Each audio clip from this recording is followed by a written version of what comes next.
Vascular malformations. General features of vascular malformations. The vascular malformations are actually congenital anomalies, and as any congenital anomaly, it is due to embryonic error. The vascular malformations are distorted, dilated blood vessels lined by mature endothelial cells. But these mature endothelial cells show dysplasia.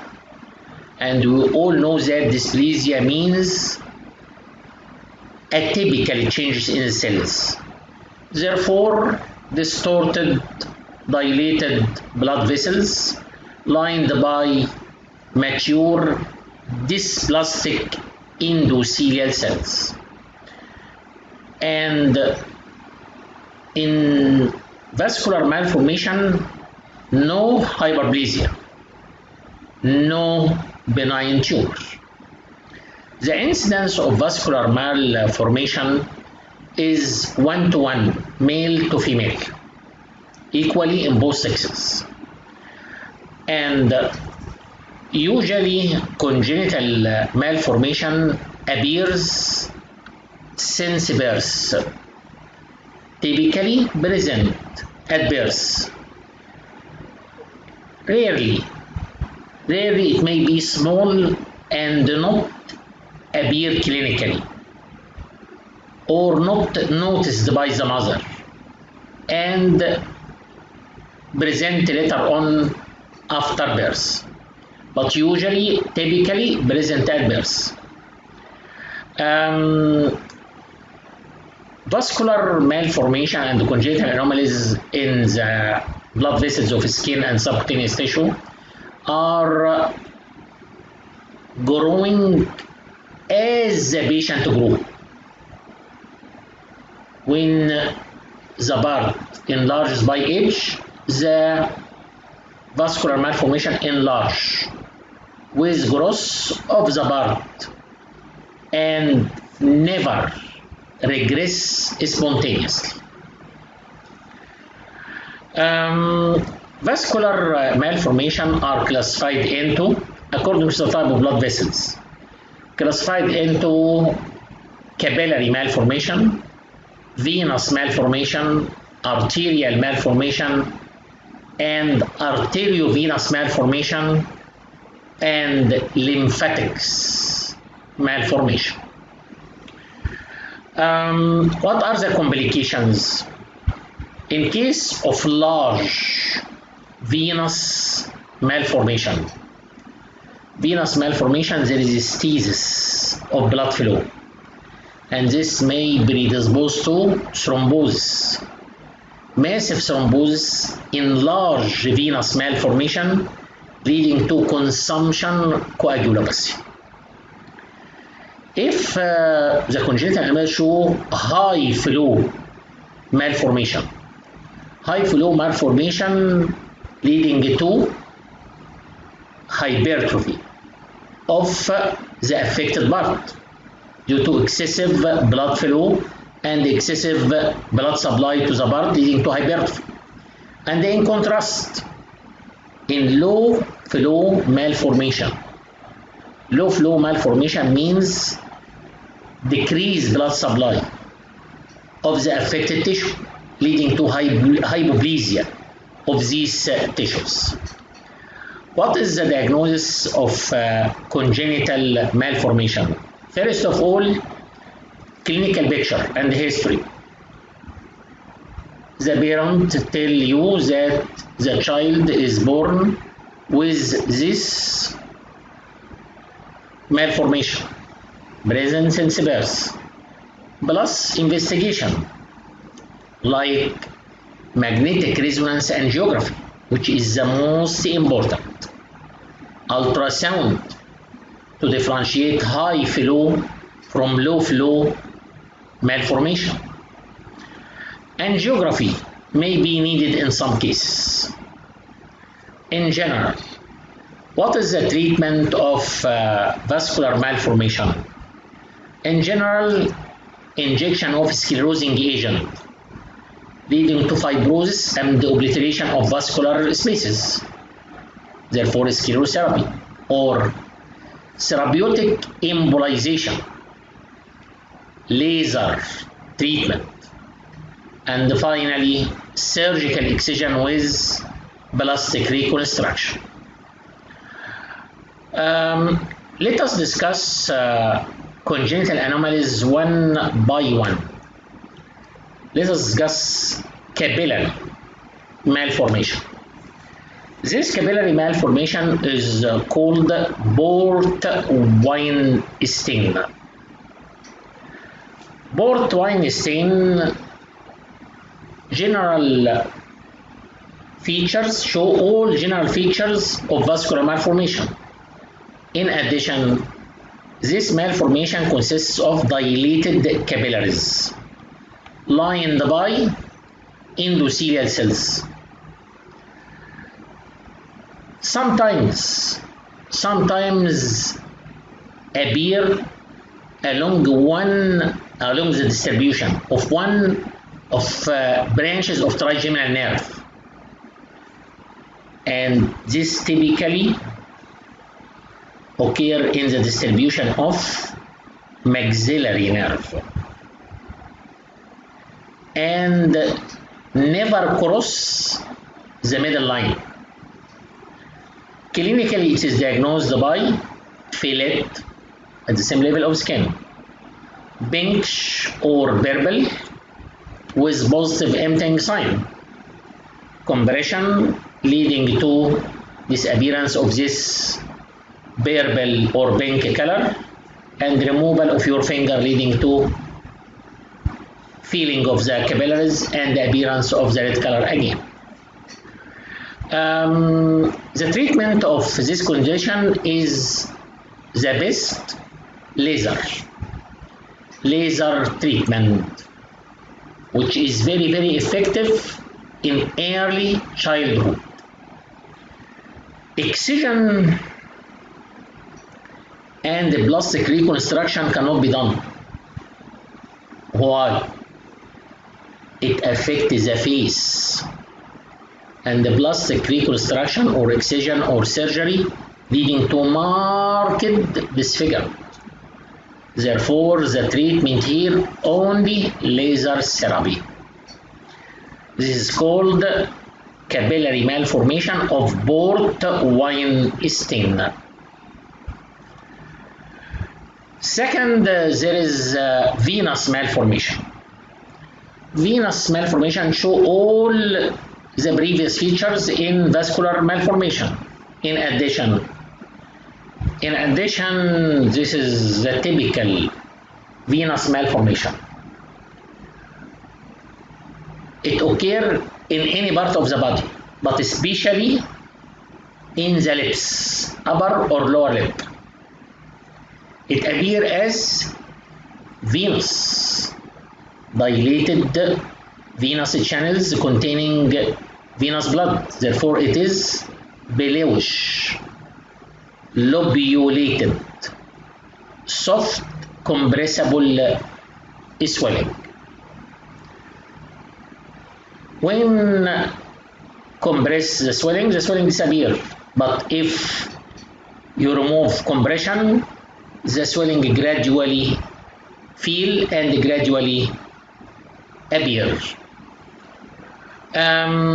What is the treatment of venous malformation? The treatment of venous malformation is preoperative. The patient should be prepared so that hemostasis becomes easy during the operation. Preoperative to facilitate intraoperative hemostasis. What we can do? Injection of sclerotherapy, percutaneous injection of sclerotherapy to induce fibrosis and thrombosis in the dilated vessels. Percutaneous sclerotherapy, induction of fibrosis by injection of 100% alcohol, hypertonic saline, or sodium tetradecyl, or this by therapeutic embolization. Therapeutic embolization and this technique is done by interventional radiologist. Laser therapy, very effective to decrease the size of the hemangioma. Finally, after sclerotherapy, therapeutic chemoembolization, and laser therapy, usually the lesion shrink and decrease in size, and the remaining lesion and deformity can be surgically excised with plastic reconstruction. Arterial malformation. Arterial malformation, these are the four lines of treatment for venous: sclerotherapy, chemoembolization, therapeutic embolization, laser, and surgical excision of the remaining residual region. Then we have arterial malformation. Arterial malformation, or called cirrhoid aneurysm. Arterial malformation or cirrhoid aneurysm. These include localized abnormal dilated arteries or hypoplastic arteries, dilatation, tortuosity, or hypoplasia, or duplication of arteries. The condition usually affects the scalp and the temporal region,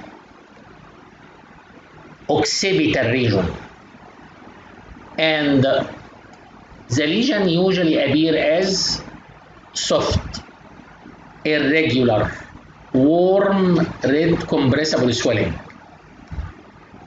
It is formed of arteries, therefore it shows pulsation, thrill, and burway. Treatment: preoperative therapeutic embolization followed by surgical excision. Arteriovenous malformation. Arteriovenous malformation, this a high flow lesion formed of, this is the normal arteries, normal veins, and between there is capillaries. This is the arteriovenous malformation. What is this? Abnormal connection between arteries and veins, and this abnormal dilated blood vessels which pass directly from the arteries to the veins without capillaries between the arteries and veins. This lesion is called arteriovenous malformation. This usually present since birth, but may not present at birth as exception and appear later on in childhood. The most dangerous is arteriovenous cerebral malformation, which may affect the cerebral circulation. Arteriovenous malformation can be classified in localized malformation. Localized malformation occur in localized area like this, while in all parts of the body and all surrounding tissue, the tissue is normal. normal arteries, normal veins with normal capillaries in between. But here there is localized, soft, irregular, warm, compressible swelling. And due to passage of blood directly from arteries to the veins, there are palpable cyrrhia and machinery bruit. Machinery bruit due to continuous blood flow from arteries to veins. The blood flow is very high during systole, and during the diastole, the blood flow decreases slightly. Due to successive systole and diastole, there is like the machine. Therefore, there is a machinery bruit. The most dangerous localized arterial venous malformation is intracranial malformation, which predisposes to intracranial hemorrhage at any moment. There may be diffuse malformation. Diffuse arterial venous malformation affecting large part of the body, like affecting the whole lower limb. And if there is affection to whole lower limb, as we take in the venous system, this predisposes to local gigantism in the affected limb with skeletal distortion. There are hereditary hemorrhagic telangiectasia. Hereditary hemorrhagic telangiectasia is autosomal dominant disease characterized by multiple cutaneous, visceral, mucosal, arteriovenous malformation. The treatment mainly therapeutic embolization by embolization of the feeding vessels, followed by excision of the affected blood vessels. Finally, there are lymphatic malformation. We take before the typical lymphatic malformation, which is cystic hygroma. Cystic hygroma is a lymphatic malformation.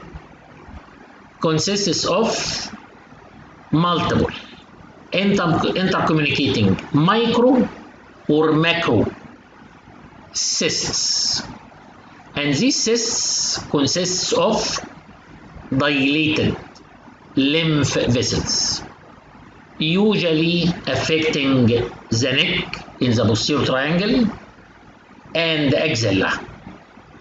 And typical example is this patient, which is cystic hygroma. It may also affect the tongue, leading to macroglossia or the lip. What is the treatment? Suction, aspiration of the fluid, and the injection of sclerosing material for sclerotherapy. And after the age of 3 years, surgical excision. And we said before that sclerotherapy is very important so that the wall of the lymph vessels becomes thickened, and during operation it becomes easily manipulated and easily dissected. This is the congenital vascular malformation. In the beginning of this subject, we said that cutaneous vascular lesions are classified into congenital and acquired. What are the acquired vascular skin lesion? Acquired vascular skin lesion, including first of all Campbell-De Morgan spot. What is the Campbell-De Morgan spots? These are localized arteriovenous fistulae in the dermal capillaries. Localized arteriovenous fistulae in the dermal capillaries. It appears as a small red spot present in the trunk or the limbs of old males, and multiple lesions distributed in wide areas of the body may occur in association with liver dysfunction, liver diseases. Why? The cause of them Campbell-De Morgan spots and spider nevi, which is also a vascular skin lesion, usually occur in patients with liver disease due to liver dysfunction. Many vasodilator material should be destroyed and excreted by the liver. In case of liver dysfunction, these vasodilated material remain in the circulation, accumulate in the circulation, leading to vasodilatation of blood vessels, leading to Campbell-De Morgan spot and spider nevi. What are spider nevi? Dilated skin arteriole surrounded by dilated skin capillaries.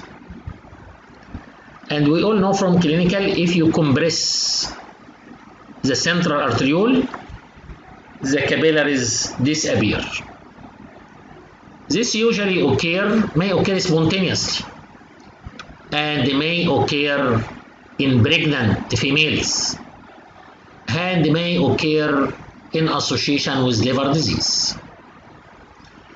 In addition to Campbell-De Morgan spots and spider nevi, there are biogenic granuloma. What are biogenic granuloma? Gross, abnormal vascular growth, usually of unknown cause, occur after injury, and actually after injury, minor injury, usually minor infection with organism occur, leading to formation of these growth of blood vessels, which appear as, this is typical biogenic granuloma, small raised red nodule over the skin, easily ulcerate due to any minor or trivial injury, and this ulceration usually lead to bleeding. Treatment is local excision.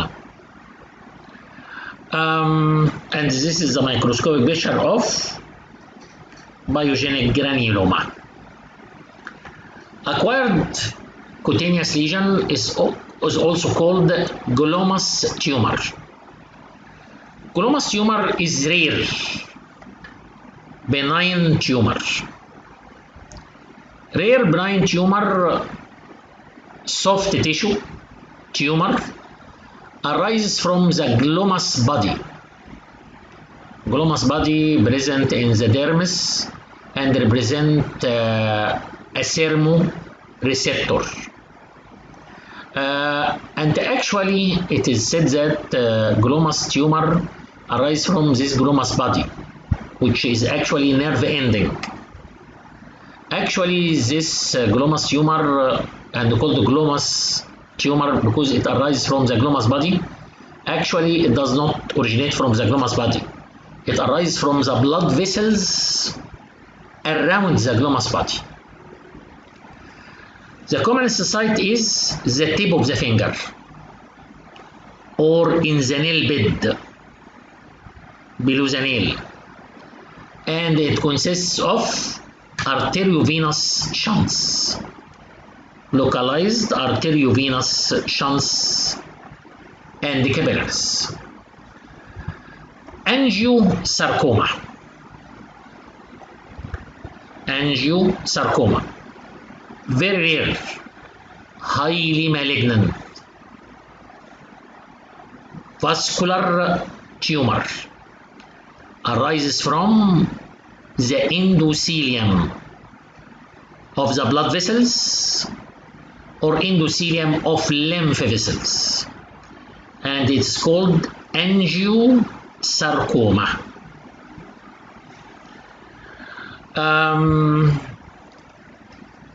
Finally, Kaposi sarcoma. What is Kaposi sarcoma? Kaposi sarcoma is rare, malignant tumor arising from the endothelium of the blood vessels. Its incidence increasing nowadays. Why? Because it occurs in immune compromised patient with AIDS or suppression of immunity by drugs like after transplantation. Kaposi sarcoma appear as red indurated nodule which rapidly ulcerate. This is before ulceration. Any one of these nodules will ulcerate, leading to bleeding. Treatment of Kaposi sarcoma is radiotherapy. Finally, there are what is called vascular birthmark. What are the common vascular birthmark? First of all, the commonest birthmark is this, which is strawberry nevus. And we said before that strawberry nevus is actually some sort of hemangioma. It is a hemangioma. Plus this is called the birthmark, which is Port Weinstein. And this is the baby, and this is the girl after many years, after it becomes adult. Also, there are birthmarks called salmon patches. Salmon patches appear as red patches, usually present since birth in the forehead or in the occipital region. What is this? Actually, this is a persistent fetal dermal circulation. Fetal circulation persists leading to this mark since birth? Yes. And as usual, these fetal circulation disappear after birth. Therefore, usually this mark disappear within the first year of life. These are the three vascular birthmarks: strawberry nevus, which is capillary hemangioma; Port Weinstein, which is a malformation affecting the capillaries; and salmon patches. Thank you for good listening and good luck.